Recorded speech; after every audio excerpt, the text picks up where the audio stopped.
Hello, ഇന്ന് discuss ചെയ്യാൻ പോകുന്ന ടോപ്പിക്ക് കോംപ്ലക്സോമെട്രി ടൈട്രേഷൻസ് ആണ്. ഇപ്പോൾ ടൈട്രേഷൻസിൽ തന്നെ വരുന്ന വേറൊരു ക്ലാസിഫിക്കേഷനാണ് കോംപ്ലക്സോമെട്രി ടൈട്രേഷൻ. അതായത് ഇവിടെ നടക്കുന്ന റിയാക്ഷൻ കോംപ്ലക്സ് ഫോർമേഷൻ ആയിരിക്കും. അപ്പോൾ ടൈട്രേഷൻ ആണ് അവിടെ നടക്കുന്ന റിയാക്ഷൻ കോംപ്ലക്സ് ഫോർമേഷൻ ആണ്. അപ്പോൾ ആ കോംപ്ലക്സ് ഫോർമേഷൻ എന്ന് പറയുന്ന റിയാക്ഷൻ അവിടെ ക്യാരി ചെയ്ത് അതിൻ്റെ എൻഡ് പോയിൻ്റ് കണ്ടുപിടിച്ച് നമുക്ക് ആവശ്യമുള്ള സൊല്യൂഷൻ്റെ കോൺസെൻട്രേഷൻ കണ്ടുപിടിക്കുകയാണ് ചെയ്യുന്നത്. അപ്പോൾ മെയിനായിട്ടും ഈ കോംപ്ലക്സോമെട്രി ടൈട്രേഷൻസ് യൂസ് ചെയ്യുന്നത് മെറ്റൽ കാറ്റയോൺസിൻ്റെ കോൺസെൻട്രേഷൻ കണ്ടുപിടിക്കാൻ വേണ്ടിയിട്ടാണ്. അതായത് മെറ്റൽ സൊല്യൂഷൻ്റെ കോൺസെൻട്രേഷൻ കണ്ടുപിടിക്കുക, അതുവഴി അതിലുള്ള മെറ്റൽസിൻ്റെ കോൺസെൻട്രേഷൻ മാസ് കണ്ടുപിടിക്കാൻ അതിന് വേണ്ടിയിട്ടാണ് ഈ കോംപ്ലക്സോമെട്രി ടൈട്രേഷൻസ് യൂസ് ചെയ്യുന്നത്. ഇപ്പോൾ complexometry titrations are those which generally involve the titrations of cations with suitable chelating agent. അപ്പോൾ ഇനി നമുക്ക് കുറച്ച് കാര്യങ്ങൾ നിങ്ങൾ മുന്നേ പഠിച്ച കാര്യങ്ങളൊക്കെ ഒന്ന് റീകളക്ട് ചെയ്തെടുക്കേണ്ട ആവശ്യമുണ്ട്. ഇവിടെ കോംപ്ലക്സ് ഫോർമേഷനാണ് നടക്കണതെന്ന് പറഞ്ഞു. അപ്പോൾ ഒരു കോംപ്ലക്സ് എന്താണെന്നുള്ളത് ആദ്യം അറിയണം. നിങ്ങൾ കോർഡിനേഷൻ കോമ്പൗണ്ടിൽ പഠിക്കുന്നുണ്ട് കോംപ്ലക്സ് എന്താണെന്നുള്ളത്. അതായത് ഒരു മെറ്റൽ ആറ്റം അതിനു ചുറ്റും ലിഗാൻഡുകളും വന്ന് അവരൊരു കോർഡിനേറ്റഡ് ബോണ്ട് ഈ ലിഗാൻഡ് മെറ്റലും തമ്മിൽ ഫോം ചെയ്ത് ഒരു പെർട്ടിക്കുലർ സ്റ്റേബിൾ കോമ്പൗണ്ട് ഫോം ചെയ്യണത്. ഇതിനെയാണ് നമ്മൾ കോംപ്ലക്സ് എന്ന് പറയുക. അപ്പോൾ നമ്മൾ അതിനൊരു ഫോർമുലൊക്കെ നിങ്ങൾ പഠിച്ചിട്ടുണ്ടാവും, Ml4 ഇങ്ങനൊരു കോംപ്ലക്സ്, അതുപോലെ തന്നെ Ml6 ഇങ്ങനൊരു ഒക്ടാഹീഡ്രൽ കോമ്പൗണ്ട്, ടെട്രാഹീഡ്രൽ കോമ്പൗണ്ട് എന്നൊക്കെ പറഞ്ഞാൽ നിങ്ങൾ പല പല കോംപ്ലക്സുകൾ പഠിച്ചിട്ടുണ്ട്. അപ്പോൾ ഒരു മെറ്റൽ ആറ്റം അതിന് ചുറ്റും ലിഗാൻഡ്സ് കോർഡിനേറ്റഡ് ബോണ്ട് വഴി മെറ്റൽ ലിഗാൻഡ് ബോണ്ട് ഫോം ചെയ്ത് ഒരു പെർട്ടിക്കുലർ കോമ്പൗണ്ട്, വളരെ സ്റ്റേബിൾ ആയിട്ടൊരു കോമ്പൗണ്ട് ഫോം ചെയ്യുന്നുണ്ട്. ആ ഗ്രൂപ്പ് അതിനെയാണ് കോംപ്ലക്സ് എന്ന് പറയുന്നത്. മെറ്റൽസിൻ്റെയും ലിഗാൻഡ്സിൻ്റെയും ഒരു കളക്ഷനെയാണ് നമ്മൾ കോംപ്ലക്സ് എന്ന് വിളിക്കുന്നത്.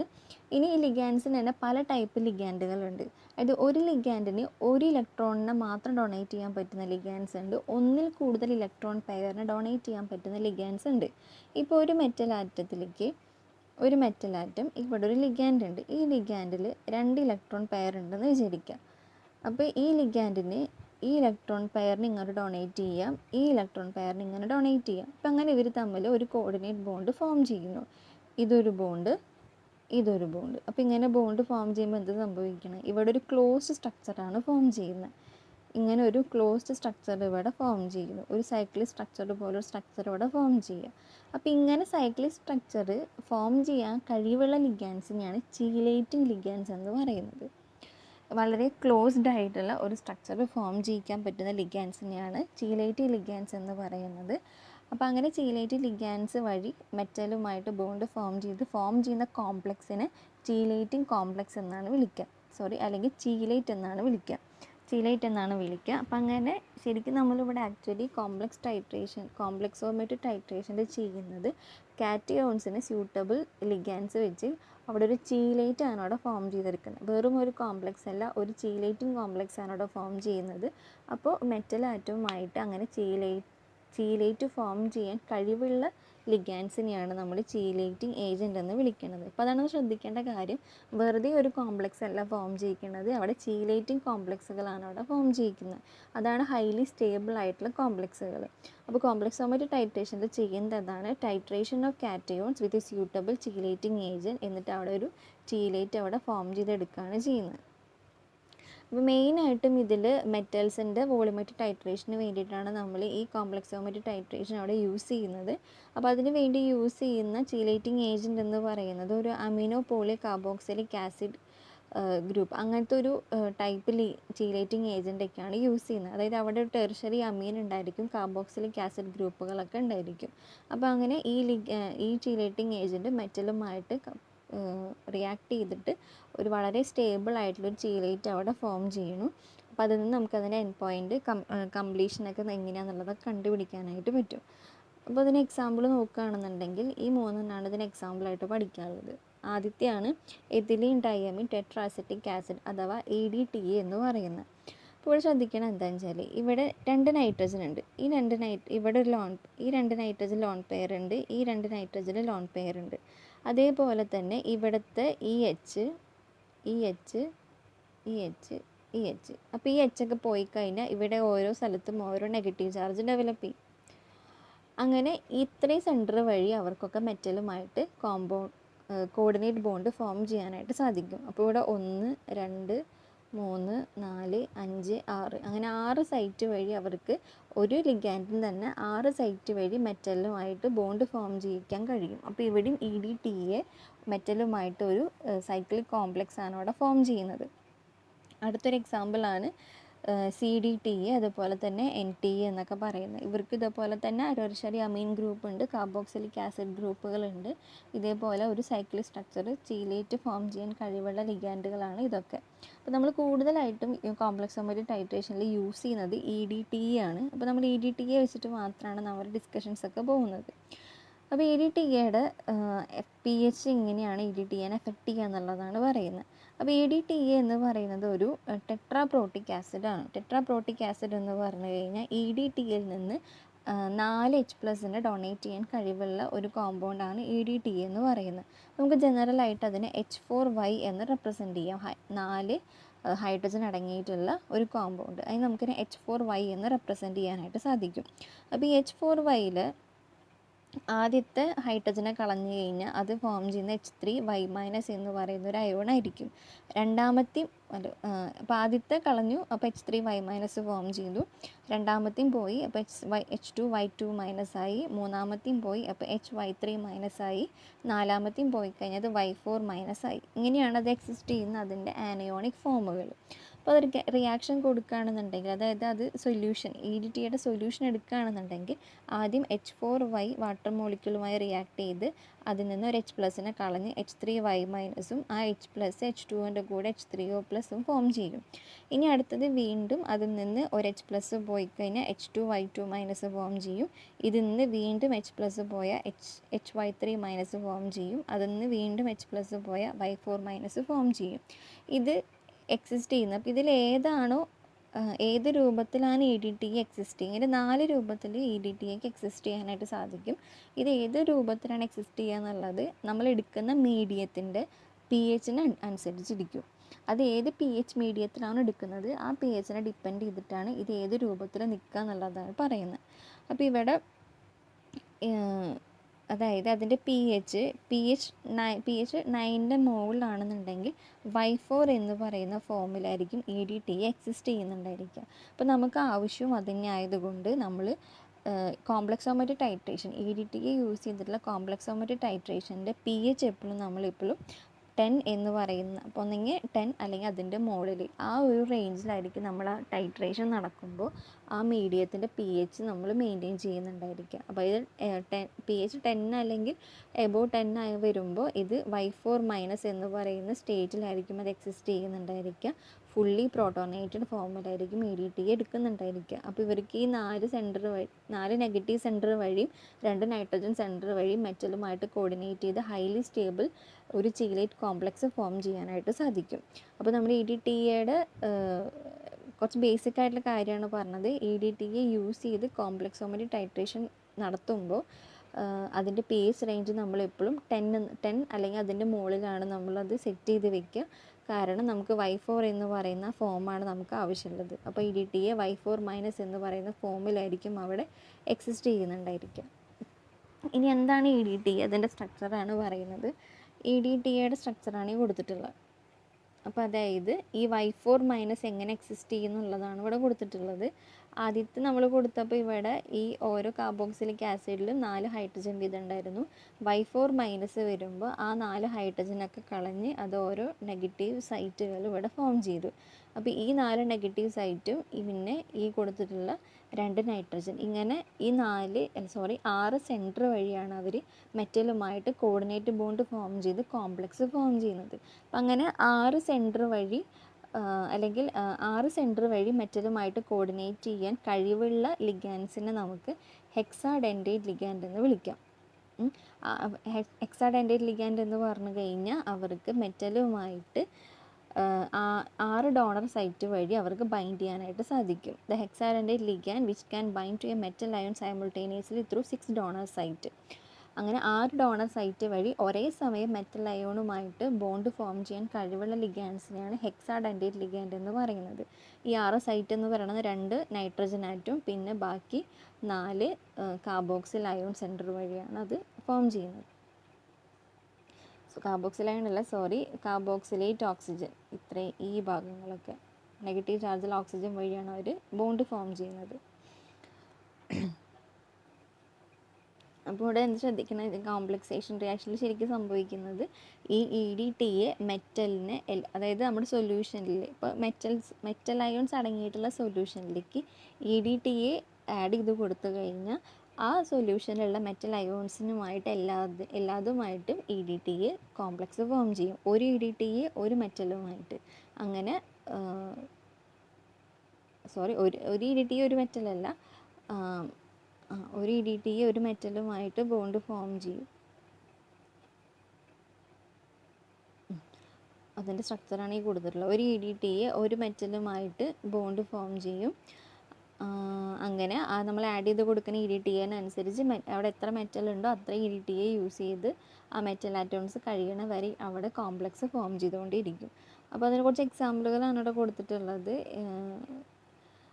ഏതൊക്കെ മെറ്റലുമായിട്ടാണ് EDTA കോംപ്ലക്സ് ഫോം ചെയ്യണമെന്നുള്ളത്. ഒരുവിധം കുറേ മെറ്റലുമായിട്ട് അവർക്ക് EDTAക്ക് കോംപ്ലക്സ് ഫോം ചെയ്യാനായിട്ട് സാധിക്കും.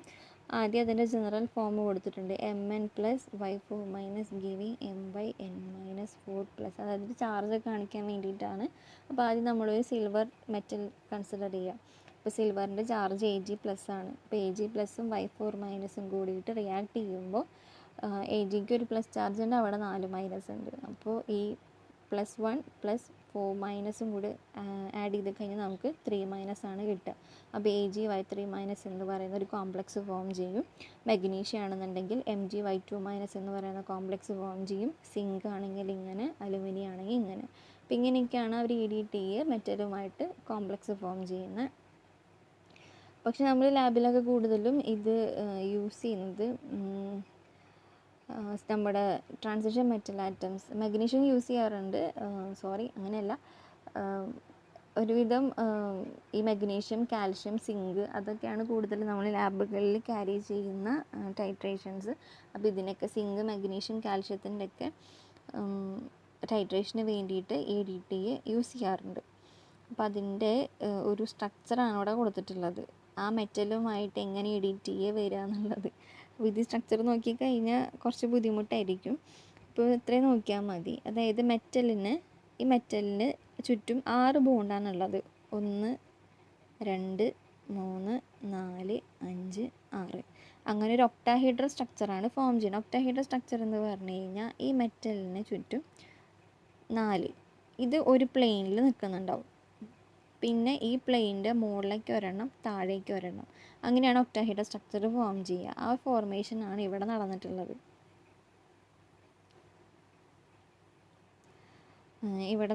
അതായത് 6 ഡോണർ സൈറ്റ് ഉണ്ടെന്ന് പറഞ്ഞു. ആ 6 ഡോണർ സൈറ്റ് വഴിയും ഇങ്ങനെ 6 ബോണ്ട് ഫോം ചെയ്യും. ഇപ്പോൾ ഈ 2+ ചാർജുള്ള മെറ്റലാണെന്നുണ്ടെങ്കിൽ, അതാണ് ഇവിടെ കൊടുത്തിട്ടൊരു എക്സാമ്പിൾ. ഇപ്പോൾ 2+ ചാർജുള്ള മെറ്റലായിട്ടാണ് EDTA ഫോം ചെയ്യണമെന്നുണ്ടെങ്കിൽ, അതുപോലെ ഇവിടെ. അപ്പോൾ ഇതിൻ്റെ ചാർജ് വരുന്ന കോംപ്ലക്സിൻ്റെ ചാർജ് വരുന്നത് 2-, ഓവറോൾ ചാർജ് 2- വരും. അതാണ് ഇവിടെ കാണിച്ചിട്ടുള്ളത്. ഇതിൻ്റെ പുറമേയുള്ള 2- ആ കോംപ്ലക്സിൻ്റെ ടോട്ടൽ ചാർജാണ്. ഇതുപോലെ +2 ചാർജുള്ള മെറ്റൽ അയോൺസിൻ്റെ കേസ് ആണെന്നുണ്ടെങ്കിൽ കേട്ടോ, ഡൈവാലൻ്റ് മെറ്റൽ അയോൺസ് ആണ് അതിന് പറയുക. അപ്പോൾ ഈ EDTA യൂസ് ചെയ്യാൻ കാരണം എന്താണെന്ന് വെച്ചാൽ, ഇവിടെ റിയാക്ഷനൊക്കെ വളരെ പെട്ടെന്ന് നടക്കും. റിയാക്ഷൻ ഓൾമോസ്റ്റ് കംപ്ലീറ്റ് ആയിട്ട് നടക്കും. ഇപ്പോൾ എൻഡ് പോയിൻ്റൊക്കെ വളരെ അക്യുറേറ്റ് ആയിട്ട് കണ്ടുപിടിക്കാൻ പറ്റുന്നത് കൊണ്ടാണ് EDTA യൂസ് ചെയ്തിട്ട് ഈ മെറ്റൽ അയോൺസിൻ്റെ എസ്റ്റിമേഷൻ നടത്തുന്നത്. ഇനി എങ്ങനെയാണ് അതിൻ്റെ ടൈട്രേഷനും കാര്യങ്ങളൊക്കെയാണ് പറയുന്നത്. ഒരു ഡൈവാലൻ്റ് മെറ്റൽ അയോൺസിൻ്റെ എങ്ങനെയാണ് ടൈട്രേഷൻ നടത്തുന്നത്, അതിന് എൻഡ് പോയിൻ്റ് കണ്ടുപിടിക്കുന്നത് എന്നുള്ളതാണ് പറയുന്നത്. അപ്പോൾ ഇവിടെ നമ്മൾ ചെയ്യണത് എന്താണെന്ന് വെച്ചാൽ, EDTA എടുക്കുന്നത് ബ്യൂററ്റിലാണ്, മെറ്റൽ അയോൺസ് എടുക്കുന്നത് കോണിക്കൽ ഫ്ലാസ്കിലായിരിക്കും. അപ്പോൾ നമ്മുടെ ഫ്ലാസ്കിൽ മെറ്റൽ അയോൺസ് അടങ്ങിയിട്ടുള്ള സൊല്യൂഷൻ എടുക്കും. EDTA അഥവാ ചീലേറ്റിംഗ് ഏജൻറ്റ് എടുക്കുന്നത് ബ്യൂററ്റിലാണ്. അപ്പോൾ ഈ ഫ്ലാസ്കിൽ നമ്മൾ മെറ്റൽ അയോൺസ് എടുക്കുന്നതിൻ്റെ ഒപ്പം തന്നെ സ്യൂട്ടബിൾ ആയിട്ടുള്ള ഇൻഡിക്കേറ്റർ ആഡ് ചെയ്യും. ആ ഇൻഡിക്കേറ്ററിനെ പറയണത് മെറ്റൽ അയോൺ ഇൻഡിക്കേറ്റർ എന്നാണ് പറയുക. അപ്പോൾ അതിന് എക്സാമ്പിളായിട്ട് പറയുന്നതാണ് എറിയോക്രോം ബ്ലാക്ക് ടീ അല്ലെങ്കിൽ മ്യൂറക്സൈഡ്. ഈ 2 ടൈപ്പ് ലിഗാൻസിൽ ഏതെങ്കിലും ഒരെണ്ണമായിരിക്കും നമ്മൾ ഈ EDTA ടൈട്രേഷനിൽ ഇൻഡിക്കേറ്ററായിട്ട് യൂസ് ചെയ്യുന്നത്. അപ്പോൾ ആ ഇൻഡിക്കേറ്ററിനെ മെറ്റൽ അയൺ ഇൻഡിക്കേറ്റർ എന്നാണ് പറയുന്നത്. അപ്പോൾ അവിടെ നടക്കുന്ന റിയാക്ഷൻ നമ്മൾ ഓൾറെഡി നേരത്തെ പറഞ്ഞത് തന്നെയാണ്. Mn2+ Y4- റിയാക്ട് ചെയ്ത് Mn/N-4 അത് ചാർജ് ചെയ്താൽ ഇപ്പോൾ 2+ ആണെന്നുണ്ടെങ്കിൽ Mn/2- എന്ന് പറയുന്ന കോംപ്ലക്സ് ആയിരിക്കും അവിടെ ഫോം ചെയ്യുന്നുണ്ടാവുക. അപ്പോൾ ഇവിടെ EDTA ടൈട്രേഷൻ നടത്തുമ്പോൾ നമുക്കെപ്പോഴും ഒരു ബഫർ കണ്ടീഷനിലാണ് അത് നടത്തുക. അതായത് എക്സ്ട്രാ നമ്മൾ എന്ത് ആഡ് ചെയ്താലും അതിൻ്റെ pH ഒന്നും ചേഞ്ച് ചെയ്യാൻ പാടില്ല. അപ്പോൾ എപ്പോഴും ഒരു നിയർ ഓർ എബോവ് pH, ഈ pH കണ്ടീഷൻ എപ്പോഴും മെയിൻറ്റെയിൻ ചെയ്താൽ മാത്രമാണ് EDTAക്ക് Y4 എന്ന് പറയുന്ന ഒരു സ്റ്റേജിൽ അതിന് എക്സിസ്റ്റ് ചെയ്യാനായിട്ട് സാധിക്കുകയുള്ളൂ. എന്നാൽ മാത്രമാണ് അവർക്ക് മെറ്റലുമായിട്ട് കമ്പൈൻ ചെയ്ത് സ്റ്റേബിൾ ആയിട്ടുള്ള കോംപ്ലക്സ് ഫോം ചെയ്യാനായിട്ട് പറ്റുള്ളൂ. പിന്നെ അതിൻ്റെ കുറച്ച് കാര്യങ്ങൾ പറയണത് എന്താണെന്ന് വെച്ചാൽ EDTAയുടെ സൊല്യൂഷൻ എങ്ങനെ ഉണ്ടാക്കുക എന്നുള്ളതാണ് പറയുന്നത്. EDTAയുടെ സൊല്യൂഷൻ ഉണ്ടാക്കുക എങ്ങനെയാണെന്ന് വെച്ചാൽ ഇതിന് ആദ്യം ഇങ്ങനെ ഒരു ഡയറക്റ്റായിട്ട് ഒരു സ്റ്റാൻഡേർഡ് സൊല്യൂഷൻ EDTA നമ്മൾ ഉണ്ടാക്കുന്ന ഡയറക്റ്റായിട്ട് EDTA, അതായത് എഥിലീൻ ഡയാമിൻ ടെട്രാസെറ്റിക് ആസിഡ് എന്ന് പറയുന്ന ഫോമിൽ വെള്ളത്തിൽ ഡിസോൾവ് ചെയ്യല്ല ഒരിക്കലും ചെയ്യുക. ഇതിൻ്റെ സോഡിയം സോൾട്ട് എടുത്തിട്ട് ഡൈഹൈഡ്രേറ്റ് ഓഫ് സോഡിയം സോൾട്ട് എടുത്തിട്ടാണ് നമ്മളതിന് സൊല്യൂഷൻ ഉണ്ടാക്കുന്നത്. ഇപ്പോൾ സോഡിയം സോൾട്ട് എന്ന് പറയുന്നത് ഇപ്പോൾ H4Y ആണ്. അപ്പോൾ H4Yയിൽ 2H+ കളഞ്ഞു കഴിഞ്ഞാൽ അത് H2Y2- ആയിട്ട് മാറും. അപ്പോൾ ഈ H2Y2- കൂടെ 2 സോഡിയം ആറ്റം ആഡ് ചെയ്ത് കൊടുക്കുക. അപ്പോൾ അതെന്തായി 2Na, 2 ചാർജുള്ള Na+ ആയിട്ട് മാറി. അതാണ് ഇവിടെ ഫോം ചെയ്യുന്ന Ne2H2Y എന്ന് പറയുന്നത്. പിന്നെ ഡൈഹൈഡ്രേറ്റ് ആയിട്ട് പറഞ്ഞു 2 വാട്ടർ മോളിക്യൂളും കൂടി അറ്റാച്ച് ചെയ്തിട്ടുള്ള ഒരു ഫോമിൽ. അപ്പോൾ ഇങ്ങനെ dihydrate sodium salt of EDTA ആണ് നമ്മൾ ടൈട്രേഷന് വേണ്ടിയിട്ട് EDTA സൊല്യൂഷൻ ഉണ്ടാക്കാൻ വേണ്ടി യൂസ് ചെയ്യുന്നത്. ഇപ്പോൾ ഒരു എക്സാമ്പിൾ നോക്കുകയാണെന്നുണ്ടെങ്കിൽ മെഗ്നീഷ്യം അല്ലെങ്കിൽ സിങ്ക് പോലുള്ള ഒരു ഡൈവാലൻ്റ് കാറ്റയോണിൻ്റെ ടൈട്രേഷൻ ആണെന്നുണ്ടെങ്കിൽ നമ്മൾ എങ്ങനെയാണ് ടൈട്രേഷൻ നടത്തുക? അതായത് Mg2+ Zn2+ൻ്റെ ഒരു ബഫർ സൊല്യൂഷൻ ഉണ്ടായിരിക്കും. അതായത് ആ സൊല്യൂഷൻ ഉണ്ടാക്കുന്നതിൻ്റെ ഒപ്പം, അതായത് മെഗ്നീഷ്യത്തിൻ്റെ സൊല്യൂഷൻ ഉണ്ടാക്കും അല്ലെങ്കിൽ സിങ്ക് കാറ്റയോൺ അടങ്ങിയിട്ടുള്ള സൊല്യൂഷൻ ഉണ്ടാക്കും. ഒപ്പം തന്നെ അതിലേക്ക് ബഫർ സൊല്യൂഷൻ ആഡ് ചെയ്ത് കൊടുക്കണം. ബഫർ സൊല്യൂഷൻ നമ്മൾ അമോണിയ ബഫറാണ് യൂസ് ചെയ്യുന്നത്. എന്നിട്ട് അതേ pH 10 എന്ന് പറയുന്ന ഒരു കണ്ടീഷൻ അവിടെ മെയിൻറ്റെയിൻ ചെയ്യാൻ വേണ്ടിയിട്ടാണ് ഈ അമോണിയ ബഫർ യൂസ് ചെയ്യുന്നത്. എന്നിട്ട് ഇതിന് നമ്മൾ EDTA യൂസ് ചെയ്ത് ടൈട്രേറ്റ് ചെയ്യും. അപ്പോൾ ഈ മീഡിയത്തിൽ നമ്മൾ എറിയോക്രോം ബ്ലാക്ക് ടീ എന്ന് പറയുന്ന ഇൻഡിക്കേറ്റർ ആഡ് ചെയ്തിട്ടുണ്ടാവും. അപ്പോൾ ടൈട്രേഷൻ നടക്കുമ്പോൾ ഫ്ലാസ്കിൽ ഉണ്ടായിരിക്കും ഏതായിരിക്കും മെറ്റൽ സൊല്യൂഷൻ ഉണ്ടായിരിക്കും, ബഫർ സൊല്യൂഷൻ ഉണ്ടായിരിക്കും, ഇൻഡിക്കേറ്റർ ആയിട്ടുള്ള എറിയോക്രോം ബ്ലാക്ക് ടീ ഉണ്ടായിരിക്കും. എന്നിട്ട് ബ്യൂററ്റിലുള്ള EDTA വെച്ചിട്ട് ഇതിന് ടൈട്രേറ്റ് ചെയ്യുകയാണ് ചെയ്യുന്നത്. അപ്പോൾ ഇവിടെ ഈക്വലൻസ് പോയിൻ്റ് എത്തുമ്പോൾ കളർ ചേഞ്ച് സംഭവിച്ച് നമുക്ക് അതിന് എൻഡ് പോയിൻ്റ് കണ്ടുപിടിക്കാം. അപ്പോൾ ഇവിടെ ഈക്വലൻസ് പോയിന്റിൽ സംഭവിക്കുന്നത് എന്താണെന്ന് വെച്ചാൽ ഈ നമ്മൾ മെറ്റൽ സൊല്യൂഷനിലേക്ക് ഇൻഡിക്കേറ്റർ ആഡ് ചെയ്യുമ്പോൾ അവിടെ ഒരു മെറ്റൽ ഇൻഡിക്കേറ്റർ കോംപ്ലക്സ് ഫോം ചെയ്തിട്ടുണ്ടാവും. അതിനൊരു കളർ ഉണ്ടായിരിക്കും. ഇനി നമ്മൾ ഈ മെറ്റൽ ഇൻഡിക്കേറ്റർ കോംപ്ലക്സ് ഒക്കെ അടങ്ങിയിട്ടുള്ള സൊല്യൂഷനിലേക്ക് EDTA ആഡ് ചെയ്യുമ്പോൾ ആ മെറ്റൽ ഇൻഡിക്കേറ്റർ കോംപ്ലക്സ് ഡിസോസിയേറ്റ് ചെയ്തിട്ട് മെറ്റൽ EDTA കോംപ്ലക്സ് അവിടെ ഫോം ചെയ്യും. അപ്പോൾ എന്താ സംഭവിക്കുക? ഇൻഡിക്കേറ്റർ അവിടെ ഫ്രീ ആവും. ആ ഇൻഡിക്കേറ്റർ ഫ്രീ ആയിക്കഴിഞ്ഞാൽ ഫ്രീ ഇൻഡിക്കേറ്ററിന് ഒരു കളർ ഉണ്ടായിരിക്കും. അപ്പോൾ ആ കളർ ചേഞ്ച് ആണ് അവിടെ നടക്കുന്നത്. അതായത് മെറ്റൽ ഇൻഡിക്കേറ്റർ കോംപ്ലക്സിന് ഒരു കളറുണ്ട്, എൻഡ് പോയിന്റിലേക്ക് എത്തുമ്പോൾ ഇൻഡിക്കേറ്റർ ഫ്രീ ആയിട്ട് മാറും. അപ്പോൾ അതിനൊരു വേറെ കളറുണ്ട്. അപ്പോൾ ഈ മെറ്റൽ ഇൻഡിക്കേറ്റർ കോംപ്ലക്സിൽ നിന്ന് ഇൻഡിക്കേറ്റർ ഫ്രീ ആകുമ്പോൾ അതിനൊരു കളർ ഉണ്ടായിരിക്കും. അപ്പോൾ ആ കളർ ചേഞ്ച് ആണ് അവിടെ എൻഡ് പോയിന്റിൽ സംഭവിക്കുന്നത്. അപ്പോൾ ആ കളർ ചേഞ്ച് ആണ് നമുക്ക് അവിടെ കാണാൻ പറ്റുന്നത്. The EDTA and the color changes from that of the metal indicator complex to that of the free indicator species. അപ്പോൾ ആ കളർ ചേഞ്ച് വെച്ചിട്ടാണ് നമുക്ക് അതിൻ്റെ എൻഡ് പോയിൻ്റ് കണ്ടുപിടിക്കാനായിട്ട് സാധിക്കണം. മെക്കാനിസം കുറച്ചുകൂടി ഡീറ്റെയിൽ ആയിട്ട് വരുന്നുണ്ട്. അപ്പോൾ ആദ്യം നമുക്ക് എന്താണ് ഈ കോംപ്ലക്സോമെട്രിക് ഇൻഡിക്കേറ്റർ അല്ലെങ്കിൽ മെറ്റൽ ഇൻഡിക്കേറ്റർ എന്ന് പറയാൻ പറ്റുന്നത്? അതായത് അവർ മെറ്റൽ അയോണിൻ്റെ കോൺസെൻട്രേഷനെ ഡിപ്പെൻഡ് ചെയ്തിരിക്കുന്നതായിരിക്കും. അവർക്ക് ഫ്രീ ആയിരിക്കുന്ന സ്റ്റേറ്റ് ഒരു കളറ് കാണിക്കാനും മെറ്റലുമായിട്ട് ഒരു കോംപ്ലക്സ് ഫോം ചെയ്യുമ്പോൾ കളറ് കാണിക്കാനും കഴിവുള്ള ഇൻഡിക്കേറ്റേഴ്സിനെയാണ് മെറ്റൽ അയൺ ഇൻഡിക്കേറ്റർ അല്ലെങ്കിൽ മെറ്റൽ ഇൻഡിക്കേറ്റർ അല്ലെങ്കിൽ മെറ്റാലോക്രോമിക് ഇൻഡിക്കേറ്റർ അല്ലെങ്കിൽ കോംപ്ലക്സോമെട്രിക് ഇൻഡിക്കേറ്റർ എന്നൊക്കെ പറയുന്നത്. അവർ ഇതിൻ്റെ മെറ്റൽ അയോണിൻ്റെ കോൺസെൻട്രേഷൻ ഡിപ്പെൻഡ് ചെയ്യും. അതാണ് PM എന്ന് പറയുന്നത്, negative logarithm of metal ion concentration. അപ്പോൾ ആ PMനെ ഡിപ്പെൻഡ് ചെയ്തിട്ടാണ് ഈ ഇൻഡിക്കേറ്റർ നിൽക്കുന്നുണ്ടായിരിക്കുക. അവർക്ക് മെറ്റൽ അയോൺ കോംപ്ലക്സിന് ഒരു കളറും ഫ്രീ ഇൻഡിക്കേറ്ററിന് ഒരു കളറും ആയിരിക്കും ഉണ്ടായിരിക്കുക. അപ്പോൾ അത് ഏത് ഫോമിലാണോ നിൽക്കുന്നത് അപ്പോൾ അതിനനുസരിച്ചിട്ടുള്ള കളർ ചേഞ്ച് ആയിരിക്കും അവിടെ കാണിക്കുന്നുണ്ടാവുക. അപ്പോൾ മെറ്റൽ അയോൺ ഇൻഡിക്കേറ്ററിന് കുറച്ച് എസെൻഷ്യൽ ക്യാരക്ടറിസ്റ്റിക്സ് പറയുന്നുണ്ട്. ഒന്നാമത് പറയുന്നത് it possess a resonance system typical of dyes and has a characteristic colour at pH of the titration. ഈ മെറ്റൽ അയോൺ ഇൻഡിക്കേറ്ററിന് pH അനുസരിച്ച് അവർ എക്സിസ്റ്റ് ചെയ്യുന്ന അതിൻ്റെ ഫോമിനും അതിനനുസരിച്ച് കളർ മാറാനുള്ള കഴിവുണ്ടായിരിക്കും. അപ്പോൾ ഇതിനൊരു റെസണൻസ് സിസ്റ്റം ഒക്കെ കുറച്ചുകൂടി കോംപ്ലക്സ് ആയിട്ടുള്ളൊരു സ്ട്രക്ചറായിരിക്കും ഈ മെറ്റൽ അയോൺ ഇൻഡിക്കേറ്റേഴ്സിന് ഉണ്ടായിരിക്കുക. പിന്നെ അതുപോലെ തന്നെ it forms an intensely colored chelate of sufficient stability having a color different from its own.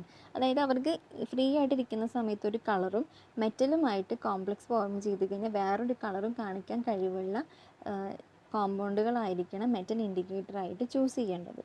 പിന്നെ അതുപോലെ തന്നെ it binds the metal ion only less strongly than does the titrant chelating agent at the given pH. അതായത് എത്ര പറയുന്നുള്ളൂ, അതായത് EDTയും മെറ്റലും തമ്മിൽ form ചെയ്യുന്ന കോംപ്ലക്സിനേക്കാളും strength കുറവായിരിക്കണം ഈ മെറ്റൽ ഇൻഡിക്കേറ്റർ കോംപ്ലക്സ്.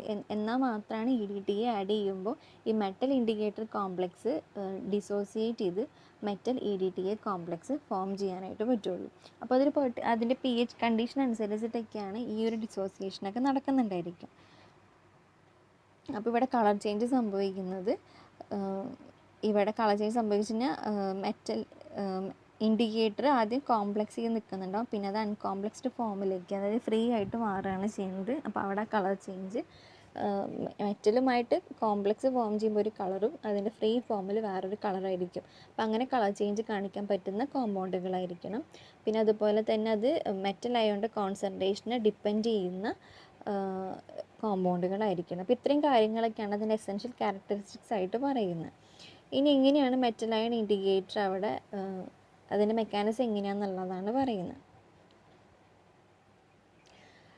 അതായത് നമ്മൾ when a small quantity of the indicator solution is added to the metal ion solution, the indicator molecule interact with an equivalent number of metal ions to form the metal ion indicator chelate which is normally intensely colored. അപ്പോൾ ഇതാണ് free metal iron. ഈ free metal iron solution നമ്മൾ indicator add ചെയ്ത് കഴിഞ്ഞാൽ metal indicator complex form ചെയ്യും. ഈ complex highly intense colour കാണിക്കുന്ന ഏതെങ്കിലും ഒരു കോമ്പൗണ്ട് ആയിരിക്കും. ഇനി അത് കഴിഞ്ഞ് നമ്മൾ ആ സിസ്റ്റത്തിലേക്ക് EDTA ആഡ് ചെയ്ത് കൊടുക്കുമ്പോൾ ഇപ്പോൾ നമ്മൾ ഇൻഡിക്കേറ്റർ വളരെ കുറച്ച് ആഡ് ചെയ്യുള്ളൂ. അപ്പോൾ എല്ലാ മെറ്റൽ അയോണൊന്നും ഇൻഡിക്കേറ്ററുമായിട്ട് കോംപ്ലക്സ് ഫോം ചെയ്യുന്നുണ്ടാവില്ല, ഫ്രീ ആയിട്ട് മെറ്റൽ അയോൺസ് ഉണ്ടായിരിക്കും. അപ്പോൾ EDTA ആഡ് ചെയ്യുമ്പോൾ ആദ്യം തന്നെ ഫ്രീ ആയിട്ടുള്ള മെറ്റലും ഈ EDTയും തമ്മിൽ ഇപ്പോൾ ഇങ്ങനെ ആദ്യം ഇൻഡിക്കേറ്ററുമായിട്ട് ഫോം ചെയ്തിട്ടുണ്ട്. അപ്പം ഫ്രീ മെറ്റൽ അയോണും EDTയും തമ്മിൽ മെറ്റൽ EDTA കോംപ്ലക്സ് അവിടെ ഫോം ചെയ്യും. അപ്പം അങ്ങനെ ഫ്രീ ആയിട്ടുള്ള എല്ലാ മെറ്റൽ അയോണുമായിട്ട് EDTA കോംപ്ലക്സ് ഫോം ചെയ്ത് കഴിഞ്ഞാൽ പിന്നെ അടുത്ത് സംഭവിക്കുന്നത് ഈ മെറ്റൽ ഇൻഡിക്കേറ്റർ കോംപ്ലക്സ് ഇവിടെ ഡിസോസിയേറ്റ് ചെയ്ത് ഇതിൽ നിന്ന് മെറ്റലുമായിട്ട് EDTA കോംപ്ലക്സ് ഫോം ചെയ്യും. അതാണ് ഇവിടെ സംഭവിക്കുന്നത്. മെറ്റൽ ഇൻഡിക്കേറ്റർ കോംപ്ലക്സ് ബ്രേക്ക് ചെയ്ത് EDTയുമായിട്ട് മെറ്റൽ കോംപ്ലക്സ് ഫോർമേഷൻ നടക്കും. അപ്പോൾ മെറ്റൽ EDTA കോംപ്ലക്സ് ഫോർമേഷൻ നടക്കും, ഇൻഡിക്കേറ്റർ അവിടെ ഫ്രീ ആവും. ഇതാണ് അവിടെ നടക്കുന്ന റിയാക്ഷൻ. അതായത് ആദ്യം മെറ്റൽ സൊല്യൂഷനിലേക്ക് ഇൻഡിക്കേറ്റർ ആഡ് ചെയ്ത് കഴിഞ്ഞാൽ മെറ്റൽ ഇൻഡിക്കേറ്റർ കോംപ്ലക്സ് ഫോം ചെയ്ത് ഹൈലി ഇൻറ്റൻസ് കളറായിരിക്കും. ഇനി നമ്മൾ EDTA അതിലേക്ക് ആഡ് ചെയ്ത് കൊടുത്താൽ ഫ്രീ ആയിട്ടുള്ള മെറ്റൽ അയോണും EDTയും തമ്മിൽ മെറ്റൽ EDTA കോംപ്ലക്സ് ഫോം ചെയ്യും. അങ്ങനെ EDTA ആ ഫ്രീ ആയിട്ടുള്ള എല്ലാ മെറ്റലുമായിട്ട് കോംപ്ലക്സ് ഫോം ചെയ്ത് കഴിഞ്ഞാൽ പിന്നെ മെറ്റൽ ഇൻഡിക്കേറ്റർ കോംപ്ലക്സ് ഡിസോസിയേറ്റ് ചെയ്ത് ഈ മെറ്റലുമായിട്ടായിരിക്കും EDTA കോംപ്ലക്സ് ഫോം ചെയ്യുന്നുണ്ടാവുക. അപ്പോൾ അവിടെ മെറ്റൽ EDTA കോംപ്ലക്സ് ഫോം ചെയ്യുന്നതിൻ്റെ ഒപ്പം തന്നെ അവിടെ ഇൻഡിക്കേറ്റർ ഫ്രീ ആവും. അപ്പോൾ ഈ ഫ്രീ ഇൻഡിക്കേറ്ററിന് വേറൊരു കളറായിരിക്കും.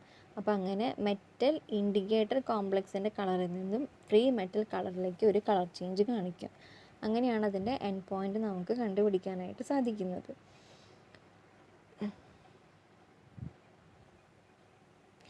അപ്പോൾ ഇതിന് എക്സാമ്പിളായിട്ട് നമുക്ക് യൂസ് ചെയ്യുന്നത് എറിയോക്രോം ബ്ലാക്ക് ടീ. കുറച്ച് എക്സാമ്പിൾസ്, ഒരു 3 എക്സാമ്പിൾ നിങ്ങൾക്ക് പഠിക്കാനുണ്ട്. അപ്പോൾ എറിയോക്രോം ബ്ലാക്ക് ടീ ആണ് ഒരു എക്സാമ്പിളായിട്ട് നിങ്ങൾ പഠിക്കുന്നത്. അപ്പോൾ അത് മെഗ്നീഷ്യം, സിങ്ക് പോലുള്ള മെറ്റൽ അയോൺസിൻ്റെ എസ്റ്റിമേഷന് വേണ്ടിയിട്ട് വേണ്ടിയിട്ടാണ് നമ്മൾ എറിയോക്രോം ബ്ലാക്ക് ടീ യൂസ് ചെയ്യുന്നത്. ഇപ്പോൾ എറിയോക്രോം ബ്ലാക്ക് ടീ എന്ന് പറയുന്ന ഒരു ട്രൈപ്രോട്ടിക് ആസിഡാണ്. അതായത് 3H+ ഡൊണേറ്റ് ചെയ്യാൻ കഴിവുള്ള ഒരു ട്രൈപ്രോട്ടിക് ആസിഡാണ് എറിയോക്രോം ബ്ലാക്ക് ടീ എന്ന് പറയുന്നത്. അല്ലെങ്കിൽ അതിനെ എറിയോ ടീ എന്നും പറയാറുണ്ട്, അല്ലെങ്കിൽ എറിയോക്രോം ബ്ലാക്ക് ടീ എന്നും പറയാറുണ്ട്. അപ്പോൾ ട്രൈപ്രോട്ടിക് ആസിഡ് ആയതുകൊണ്ട് അതിനെ H3IN എന്നാണ് റെപ്രസെൻ്റ് ചെയ്യുന്നത്. അപ്പോൾ അതിലൊരു സൾഫോണിക് ആസിഡ് ഗ്രൂപ്പും ഉണ്ട്, 2 ഫീനോളിക് ഗ്രൂപ്പുകളുണ്ട്. ഇതാണ് 2 ഫീനോളിക് ഗ്രൂപ്പ്. ഇവിടെ H ഉണ്ട്, H കളഞ്ഞിട്ടാണ് SO3- എന്ന് കാണിക്കുന്നത്. അപ്പോൾ ഇവർക്ക് 2-3 ടൈപ്പിലൊക്കെ എക്സിസ്റ്റ് ചെയ്യാനായിട്ട് സാധിക്കും. ഇപ്പോൾ ഇവിടെ എപ്പോഴും ഈ സൾഫോണിക് ആസിഡിൽ നിന്നുള്ള H+ കളഞ്ഞ് അവരെപ്പോഴും H2IN- എന്ന് പറയുന്ന ഫോമിലായിരിക്കും എപ്പോഴും എക്സിസ്റ്റ് ചെയ്യുന്നുണ്ടായിരിക്കുക. അതിനൊരു കളർ ഉണ്ടായിരിക്കും. ഈ H2IN- ഒരു റെഡ് കളറായിരിക്കും ഉണ്ടായിരിക്കുക. അപ്പോൾ നമ്മളിതിൻ്റെ സൊല്യൂഷൻ ഉണ്ടാക്കി കഴിഞ്ഞാൽ അപ്പോൾ ആദ്യമേ ഇതിങ്ങനെ ഒരു അയോണിക് ഫോമിലായിരിക്കും നിൽക്കുന്നുണ്ടാവും, അതിനൊരു കളറുണ്ട്. ഇനി അവർക്ക് വാട്ടറുമായിട്ട്, അതായത് സൊല്യൂഷൻ എടുക്കുമ്പോൾ ഇതിൽ നിന്ന് വീണ്ടും അടുത്ത H+ കളഞ്ഞ് അവർക്ക് HIN2- എന്ന് പറയുന്ന ഫോമിൽ അവർക്ക് നിൽക്കാൻ പറ്റും. വീണ്ടും ഒരു H+ കളഞ്ഞ് അവർക്ക് IN3- എന്ന് പറയുന്ന ഫോമിൽ നിൽക്കാൻ പറ്റും. അതായത് നമ്മൾ പറഞ്ഞ ഒരു ട്രൈപ്രോട്ടിക് ആസിഡാണ് എറിയോക്രോം ബ്ലാക്ക് ടീ, H3IN ആണ്. പക്ഷെ അവരെപ്പോഴും ഫസ്റ്റ് H+ കളഞ്ഞ് H2IN- എന്ന് പറയുന്ന ഫോമിലായിരിക്കും എപ്പോഴും എക്സിസ്റ്റ് ചെയ്യുന്നുണ്ടായിരിക്കും. അതിനൊരു കളറുണ്ട്, റെഡ് കളറാണ്. ഇനി അവർക്ക് വീണ്ടും അടുത്ത H+ കളഞ്ഞു കഴിഞ്ഞാൽ അവർക്ക് HIN2- എന്ന് പറയുന്ന ഫോമിൽ വരാം, അതിന് ബ്ലൂ കളറാണ്. ഇനി വീണ്ടും ഒരു ഹൈഡ്രജനോട് കളഞ്ഞു കഴിഞ്ഞാൽ അവർക്ക് ഓറഞ്ച് ഫോമിൽ എക്സിസ്റ്റ് ചെയ്യാനായിട്ട് സാധിക്കും.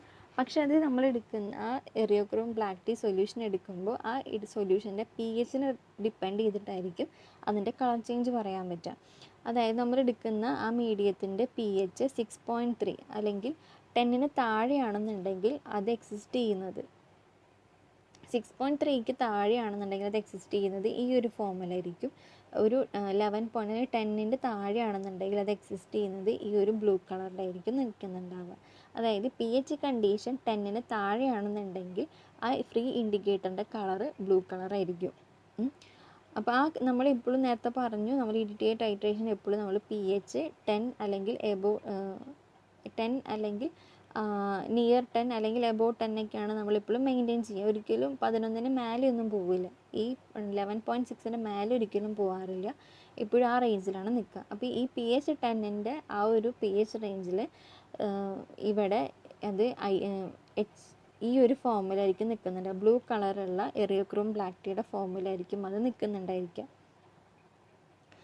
അപ്പോൾ എറിയോക്രോം ബ്ലാക്ക് ടീ ആദ്യം മെറ്റലുമായിട്ട് കോംപ്ലക്സ് ഫോം ചെയ്യണമെന്ന് പറഞ്ഞു. അപ്പോൾ അങ്ങനെ വരുമ്പോൾ eriochrome black T metal complex form ചെയ്ത് കഴിഞ്ഞാൽ അവർക്ക് റെഡ് വൈൻ കളറായിരിക്കും ഉണ്ടായിരിക്കുക.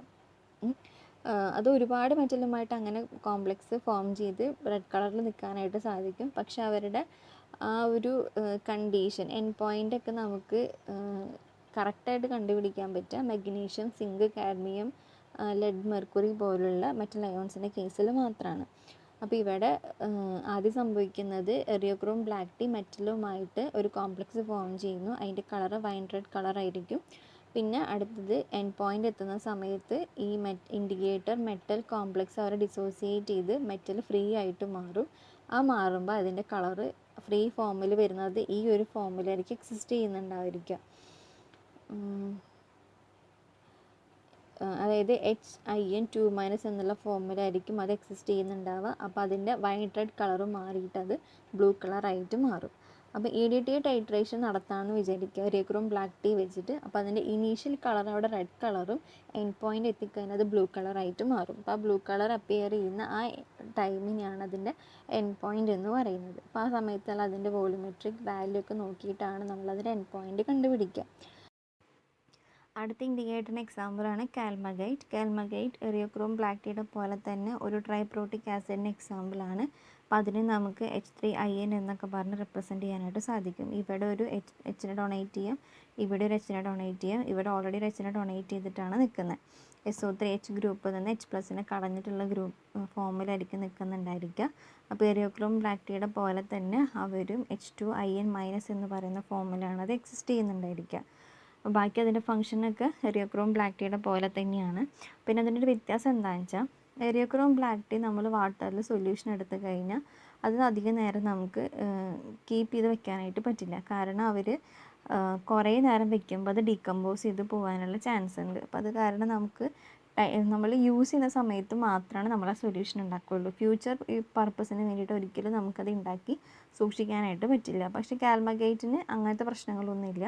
എറിയോക്രോം ബ്ലാക്ക് ടീ സൊല്യൂഷനേക്കാളും വളരെ സ്റ്റേബിൾ ആയിരിക്കും കാൽമഗൈറ്റിൻ്റെ സൊല്യൂഷൻ. അതാണ് അതിനൊരു അഡ്വാൻറ്റേജസ് ആയിട്ട് പറയുന്നത്. പിന്നെ അടുത്തൊരു എക്സാമ്പിളാണ് മ്യൂറക്സൈഡ് ഇൻഡിക്കേറ്റർ. അത് കോമൺ ആയിട്ട് ഈ കോപ്പർ, കാൽഷ്യം, കൊബാൾട്ട്, നിക്കൽ പോലുള്ള മെറ്റൽസിൻ്റെ ടൈട്രേഷന് വേണ്ടിയിട്ടാണ് ഈ മ്യൂറക്സൈഡ് ഇൻഡിക്കേറ്റർ യൂസ് ചെയ്യുന്നത്. അപ്പോൾ അതിൻ്റെ ഒരു pH റേഞ്ച് എന്ന് പറഞ്ഞാൽ 10 to 12 ആണ്. അപ്പോൾ ആ ഒരു ബഫർ കണ്ടീഷൻ മെയിൻറ്റെയിൻ ചെയ്തിട്ടാണ് നമ്മൾ ഈ ടൈട്രേഷൻ നടത്താറുള്ളത്. കാൽമഗൈറ്റിന് നമ്മുടെ എറിയോക്രോം ബ്ലാക്ക് ടീയുടെ പോലൊക്കെ തന്നെയാണ് അതിൻ്റെ pH റേഞ്ചും ബാക്കി കാര്യങ്ങളൊക്കെ വരുന്നത്. അതിൻ്റെ സ്ട്രക്ചറിൽ വ്യത്യാസമൊക്കെ മാത്രമേ ഉള്ളൂ വ്യത്യാസം വരുന്നത്. അപ്പോൾ ഇത്രയൊക്കെയാണ് നമ്മുടെ കോംപ്ലക്സ് ഓമറി ടൈട്രേഷനിൽ പഠിക്കാനുള്ളത്. ഇപ്പോൾ കോംപ്ലക്സ് ഓമറി ടൈട്രേഷനിൽ നിങ്ങൾ മെയിനായിട്ട് ശ്രദ്ധിക്കേണ്ടത് എന്താണെന്ന് വെച്ചാൽ എന്താണ് കോംപ്ലക്സ് ഓമറി ടൈട്രേഷൻ എന്നുള്ളത് പഠിക്കുക. മെയിനായിട്ട് നമുക്ക് EDT ആണ് പഠിക്കാനുള്ളത്. അപ്പോൾ EDTയുടെ സ്ട്രക്ചർ നിർബന്ധമായിട്ടും പഠിക്കണം. അത് ഏത് ടൈപ്പ് ഇൻഡിക്കേറ്ററാണ്, അതായത് അതൊരു ഹെക്സാഡെൻഡേറ്റ് ലിഗാൻഡ് ആണെന്നുള്ളത് കൃത്യമായിട്ട് പഠിക്കുക. അതിൻ്റെ സ്ട്രക്ചർ നിർബന്ധമായിട്ട് പഠിക്കുക. അത് ഏത് pH കണ്ടീഷനിലാണ് നമ്മൾ ടൈട്രേഷൻ നടത്തുന്നത്, ആ pH കണ്ടീഷൻ അത് ഏത് ഫോമിലായിരിക്കും അത് എക്സിസ്റ്റ് ചെയ്യുക എന്നുള്ള കാര്യങ്ങളൊക്കെ ശ്രദ്ധിക്കുക. പിന്നെ അറിയേണ്ടത് അതിൻ്റെ മെക്കാനിസമാണ്. അതായത് മെറ്റലുമായിട്ട് കമ്പൈൻ ചെയ്യണം, അവിടെ ബഫർ കണ്ടീഷൻ നമ്മൾ മെയിൻറ്റെയിൻ ചെയ്യുന്നുണ്ട്, അങ്ങനത്തെ കുറച്ച് കാര്യങ്ങളൊക്കെ. പിന്നെ അത് ഏത് ഇൻഡിക്കേറ്ററാണ് യൂസ് ചെയ്യുന്നത് എന്നുള്ളത്. അപ്പോൾ എറിയോക്രോം ബ്ലാക്ക് ടീനെ മാത്രം കോൺസെൻട്രേറ്റ് ചെയ്ത് പഠിച്ചാലും മതി. എറിയോക്രോം ബ്ലാക്ക് ടീ അത് എന്താണ്, എറിയോക്രോം ബ്ലാക്ക് ടീയുടെ അവിടെ വരുന്ന മെക്കാനിസം എങ്ങനെയാണ്. അപ്പോൾ മെറ്റലുമായിട്ട് ആദ്യം ഇൻഡിക്കേറ്റർ ഒരു കോംപ്ലക്സ് ഫോം ചെയ്യും, അതിനൊരു കളർ ഉണ്ടായിരിക്കും. എൻഡ് പോയിൻ്റ് എത്തുമ്പോൾ മെറ്റൽ EDT ആയിട്ട് കോംപ്ലക്സ് ഫോം ചെയ്യുമ്പോൾ ഇൻഡിക്കേറ്റർ അവിടെ ഫ്രീ ആവും. അപ്പോൾ ഫ്രീ ഇൻഡിക്കേറ്ററിനൊരു കളർ ഉണ്ടായിരിക്കും. അപ്പോൾ അങ്ങനെയാണ് അവിടെ കളർ ചേഞ്ച് വന്ന് നമുക്ക് എൻഡ് പോയിൻ്റ് കണ്ടുപിടിക്കാനായിട്ട് സാധിക്കുന്നത്. അപ്പോൾ ആ മെക്കാനിസം ഒക്കെ ഡീറ്റെയിൽ ആയിട്ട് പഠിക്കണം. പിന്നെ എറിയോക്രോം ബ്ലാക്ക് ടീയുടെ കുറച്ച് ഫങ്ഷൻസും കാര്യങ്ങളും ഇത് ചിലപ്പോൾ ചോദിക്കാറുണ്ട്. ഏതെങ്കിലും ഒരു ഇൻഡിക്കേറ്റർ ചിലപ്പോൾ എക്സാമ്പിളായിട്ട് എടുത്ത് ചോദിക്കാം. അപ്പോൾ ഇത്രയൊക്കെയാണ് നമുക്ക് കോംപ്ലക്സ് ഓമറി ടൈട്രേഷനിൽ ഡിസ്കസ് ചെയ്യാനുള്ള കാര്യങ്ങൾ. അപ്പോൾ ഓക്കെ, താങ്ക് യു.